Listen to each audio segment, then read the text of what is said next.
good, people? Welcome to another edition of the discussion here with me, Sky, and my brother Sean. What's good, man? Nothing much, my guy. How about yourself? I'm well, man. I'm well. Definitely got some exciting NBA playoffs to talk about. All kinds of hypocrisy, I want to say, going on. Whether you're talking about infrastructure or whether you're talking about punishment for January 6th, voter rights, whatever. It's a lot of stuff that people not happy about with Mr. Biden or President Biden or what have you, man. What are some of the things that you wanted to talk about today, man? I mean, it's a bunch of things going on out here, so we definitely want to cover.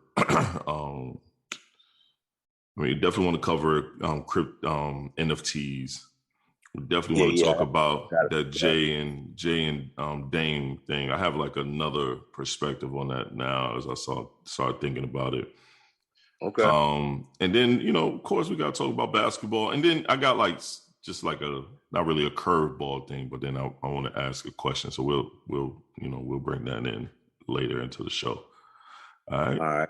Well, let's start off with Juneteenth, man. Recently, the June 19th holiday has been made a federal holiday. It was already celebrated in a lot of places. If you're ever in Milwaukee around that time, they have one of the biggest and longest running Juneteenth celebrations you'll ever see. A lot of great music, a lot of great people, hardly ever any violence or anything like that. I had mixed feelings about it. I get it. I get the symbolism of it. I don't. But as they're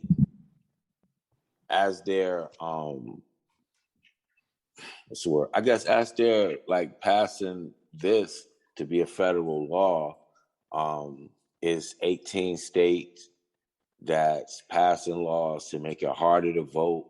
And the only reason they're doing these things is because Trump was mad that he lost, won, and then he was upset that these states didn't turn around and make and like cheat for him. I'm not even beat around the bush or whatever. So and then it's still police violence. Like there was a case where a young man, and he was biracial actually. He was waiting for his girl, and he's texting her like, "Yo, I'm texting her right now to come down and let you know it's okay, whatever." And as he got his back turned to the cop, he tased him. And then the girl, she come down, and and he's just like still cuffing him. Checked him. Of course, he had to find the weed on him. And even charge him with a traffic offense. Until they saw the tape. So when I see people getting too giddy over like just symbolism, and like to me, I just feel like, yeah, let's throw these niggas a bone. All right, my question is, how long Milwaukee been celebrating Juneteenth? All right, that's first before I get on my because I'm shitting on this whole situation. Okay, I don't know like the exact time of it, but I was there. The first time I heard about it was in 2004, and it had been going on for like 20 years, at least prior to that. And look, I'm just gonna let y'all know, I had like heard a little bit about Juneteenth, but it wasn't until like 2004 when somebody really like broke it down to me or whatever. So that's another thing. They're fighting that you can't even teach about racism and Jim Crow or any of that type of stuff in a lot of Southern schools. So how is it cool to like do that on one hand and then be like, ooh, Juneteenth on the other hand? So it's just not just Southern schools. It's schools across the United States that's trying to stop. That's trying to suppress that information about slavery and make it seem like it wasn't as bad as it was. just to get this new generation of kids to really be like, oh, it wasn't that serious. But yeah, I'm gonna just shit on it, man. The hell with that Juneteenth shit. We always get ready. We always get so enamored and happy when they throw us a fucking bone and they pat us on the top of our head and say, you some good niggas, we gonna give y'all a treat. So here you go. And you got even some states that said they're not even, yes, we're gonna put it on the calendar, but we're gonna treat this shit like Martin Luther King Day. Your ass ain't getting a day off, nothing like that. They're not doing anything, nothing to really celebrate it. And yes, we get to talking about this Juneteenth shit, even out here where I'm living at. They had a big celebration downtown. Well, guess what? Some idiots shot the shit up.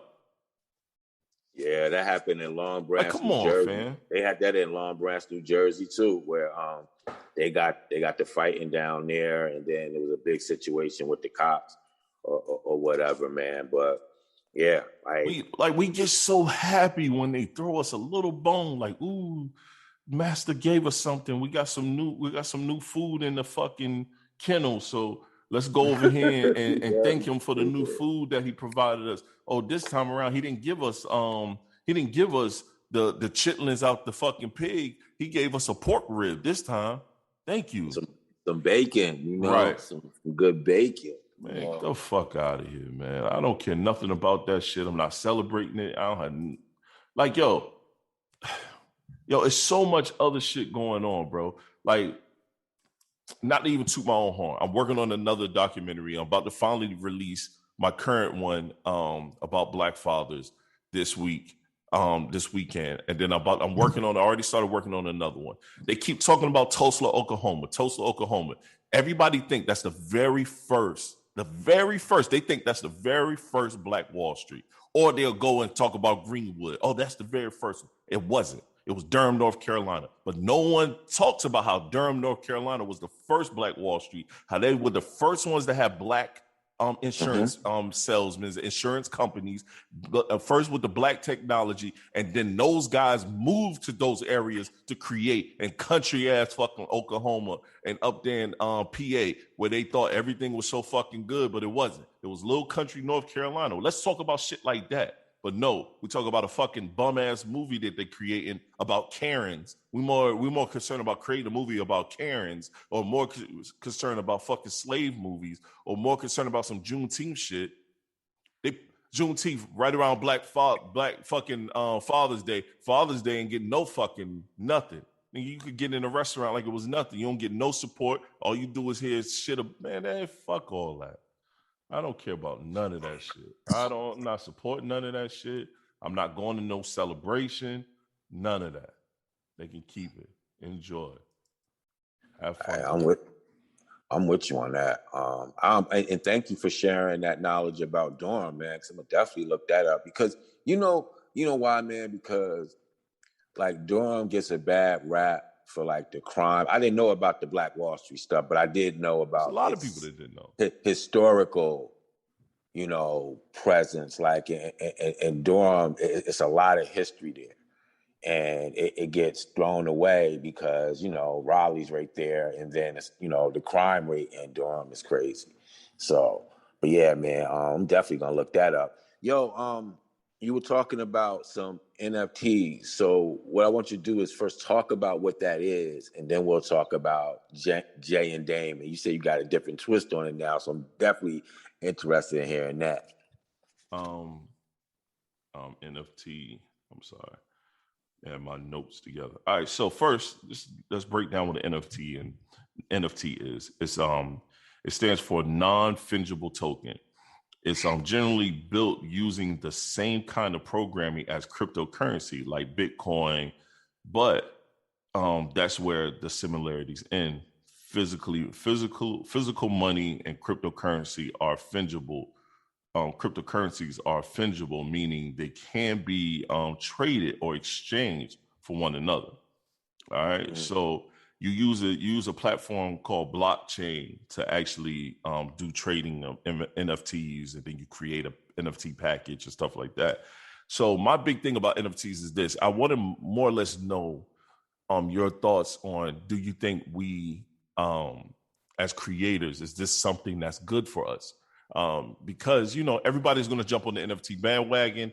Right now, the art community is real heavy in NFTs, but I see the audio community, which is artists and stuff like that, starting to gravitate over there. I know for myself, I always try to be forthcoming and like really try to be above the curve on certain things. So I'm thinking about creating an NFT package just for one of my podcasts that I have, and putting the whole season as an NFT. But what are your thoughts on that? Like, do you think this is something for creators that we can build upon, or just one of those flash in the pan things like Dogecoin? I actually think it's something that we could really build upon if, one, we educate ourselves and then we exhibit patience. And it's just my opinion. So I'm no stockbroker, nothing like that. But what I always see is we're so anxious to sell. And I just think that this is going to be a situation where creators can actually profit off of their work without having to like cut somebody in or anything like that. But it's always the vultures out there that's got more money and know they can just throw a little bit more, and then they'll benefit on at its peak worth, and they'll benefit more. So I just want people that, like, if you're gonna take your work and make it into this 101, this NFT, then ride with it and do your research so that when it's time for you to bid and get people to pay for it or bid on it or whatever, you're in a prime position to profit.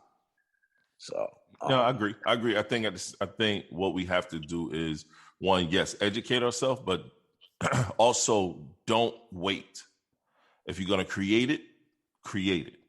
If you're going to pay for the platform, the blockchain platform, pay for it. I just purchased a blockchain domain.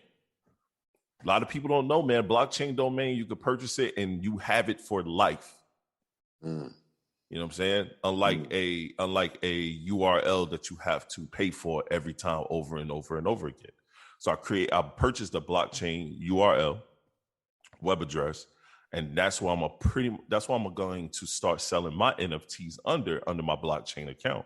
And you just gotta be able to, one, create it, put it out there, and build within that community, because it's a community. It's damn sure community of people, and from all the cats that I've been talking to within this community, it's a big community. So you got to get in that community and build with these people within that community. If you think you're going to be able to move around within that community. That's the main thing. So all right, let me ask you a question, because I'm still new to this, and still I am too. I'm still learning. I am new too. Like traffic light green to this shit. Let's say I wanted to take like a bundle of like my celebrity interviews and make, like, could I do that into an NFT? Yes. So what I'm doing is, I'm gonna put my shit out there. I don't care. It's already been created. So I created a bundle of, you remember my show, To Sit Down? So I took the whole season 1 of my show, all of the audio, ran it through a real good clean, labeling properly, everything. And I repackaged it as an NFT, but with some special stuff within it. Some one-on-one stuff that no one